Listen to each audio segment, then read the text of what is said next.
Senator from Oklahoma.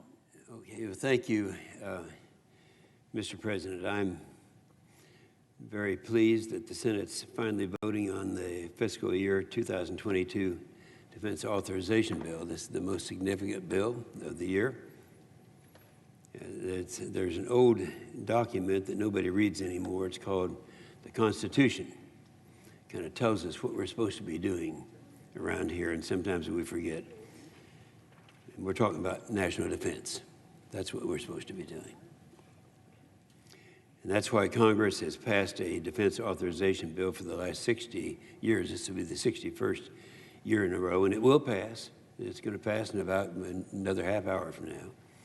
It's going to pass because it has passed in the past, and everyone realizes this is the most important thing that we do here. A lot of people don't say that, but it's true. And every year we come together, the House and the Senate and the Republicans, the Democrats, and put our differences aside, build this bill together, and show our service members that we really support them. And I think that's so important. All we have to do is argue about this bill. And what we're doing is reflecting on the people who are out there on the line, out there that are making the sacrifice, losing their lives in many cases.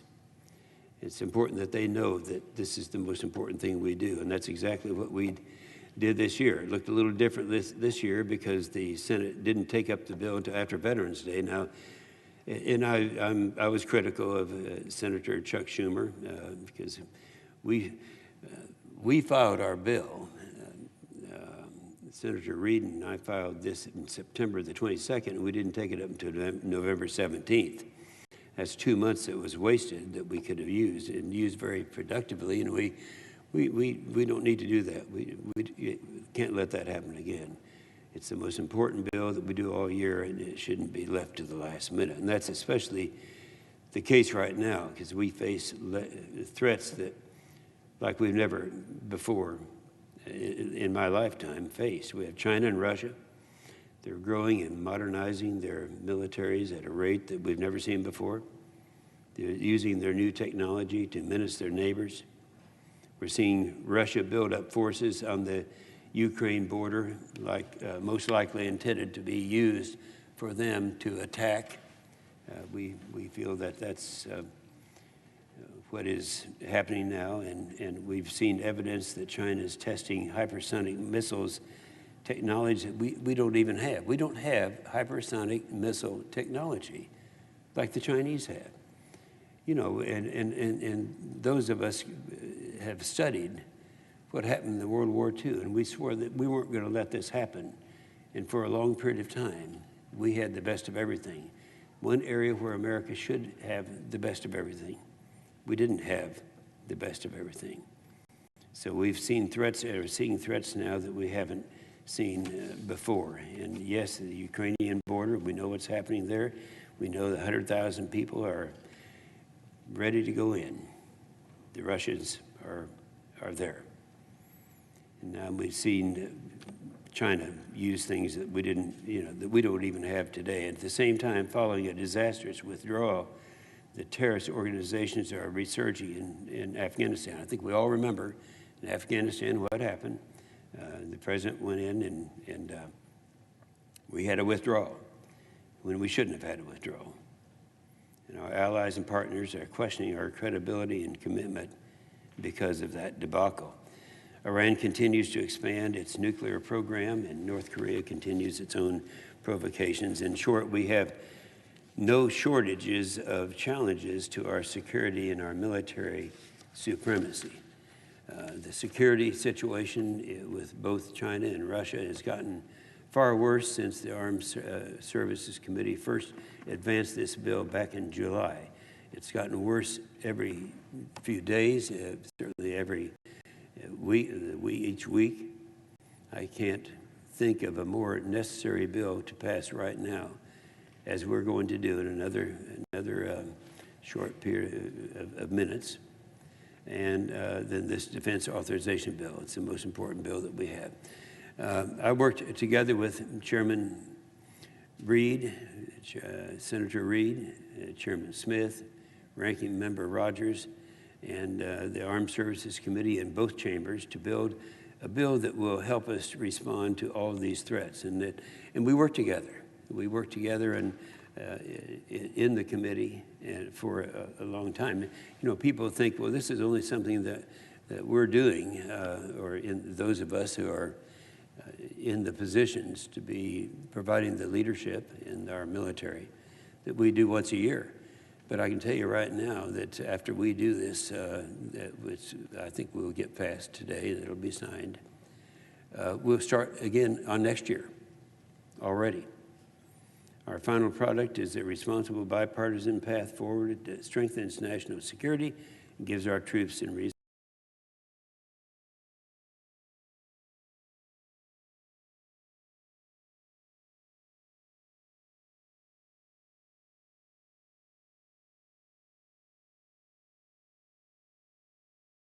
troops.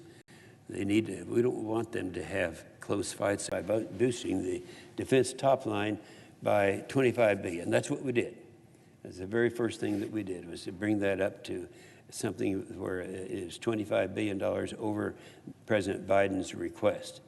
And I know the defense isn't Biden's top priority, but we showed it is a bipartisan priority in this Congress. In fact, it was the 2018 NDS. This is the NDS. This is the National Defense System. This is in 2018.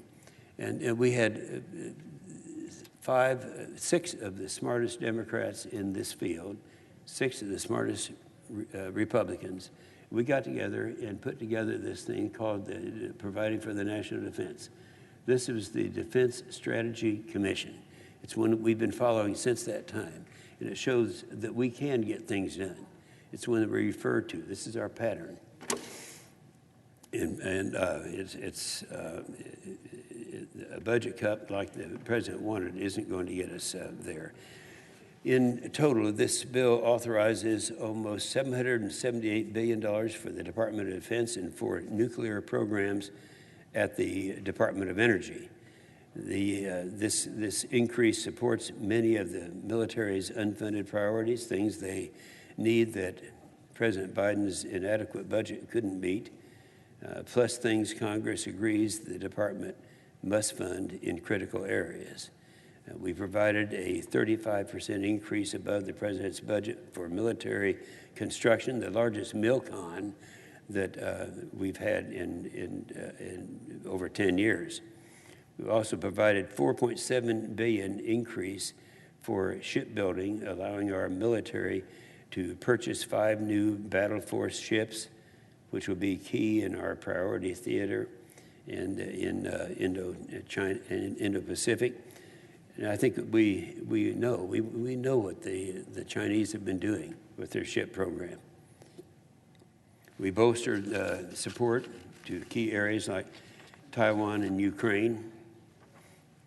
This year's NDAA actually increases funding for the Ukrainian Security Assistance Initiative by $50 million, giving Ukraine some $300 million in defense, which is also in our defense too. And it's the bill includes strong bipartisan support for our nuclear deterrent, which is the cornerstone of our national security. We fully fund the nuclear modernization, which is a top priority for our military, and solidify support for a key leg of our nuclear triad. Our triad system is one that we have adhered to, and it's something that is working, and this actually supports a key leg of that nuclear triad, which is the ground-based strategic deterrent. The bill works at every turn to maintain our military supremacy, and in some areas to spur us to catch up in other areas we've fallen behind. We have fallen behind China and Russia in certain areas, and we don't like that. And this is what we're trying to correct at the current time. One area where we do that is in cybersecurity. You know, we have people, not just experts on the outside. We have, there's one of the members of our Senate committee, our Senate Armed Services Committee, Senator Mike Rounds probably knows more about cybersecurity than any one of the advisors that are out there. The bill creates a whole of government approach, the public-private partnership to detect and disrupt our adversaries' cyber operations. We also accelerate innovation in key emerging technologies like artificial intelligence, hypersonic weapons, quantum computing, 5G. We're doing these things. We're just not doing it as fast as we should, and this is one of the reasons that we're going to pass the most important bill of the year in just a few minutes. Our bill takes numerous steps to harden our industrial base and remove Russia and China from our national security supply chain. Of course, our top priority this year and brave men and women who volunteer to lay down their lives in line for our country. This year's bill gives them a well-deserved pay raise, improved health. And by the way, these are things people who sometimes talk about the fact that we are spending so money. How many times I've heard people say, well, we spend more on defense than China and Russia together. Well, that's true, but we do something that China and Russia don't do. The most expensive item that we have is taking care of our troops, making sure that the kids of our troops have schools to go to, that are good schools, that we have good housing. They don't care about things like that, but we do. And we spend more on the military, and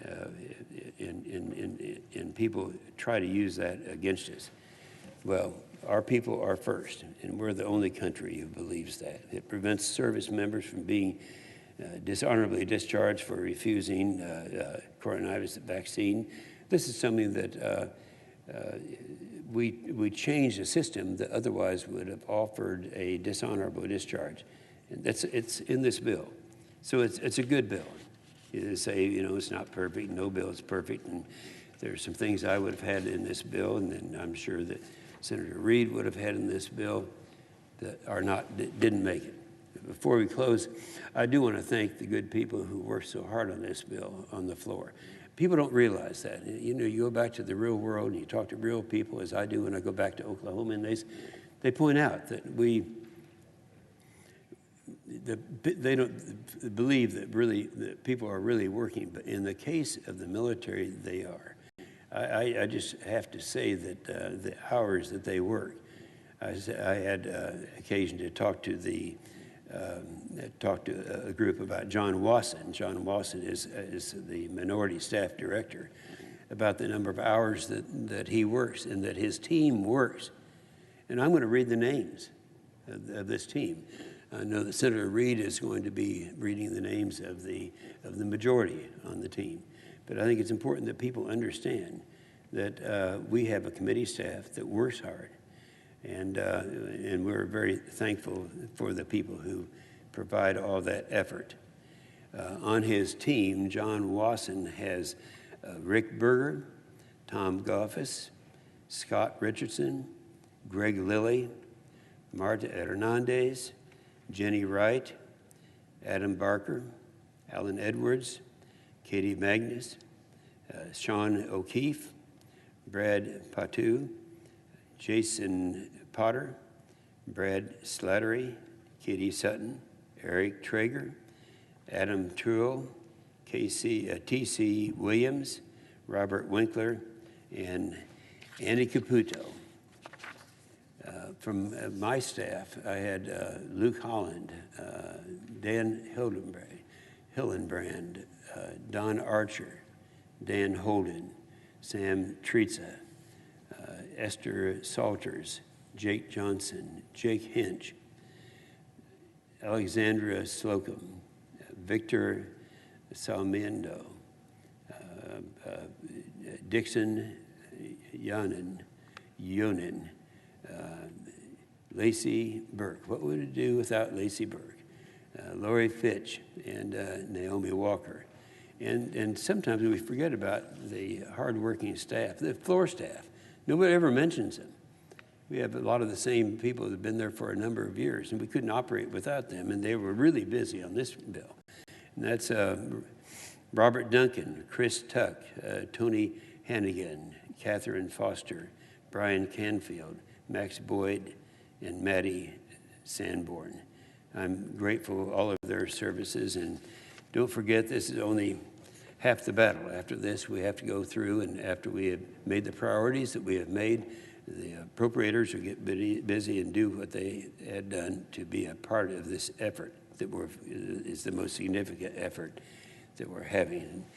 So today, I encourage all of my colleagues to support this year's National Defense Authorization Bill, and I know they will, and extend our 60-year track record of getting this bill done. And let's tell the troops that we love them and we support them.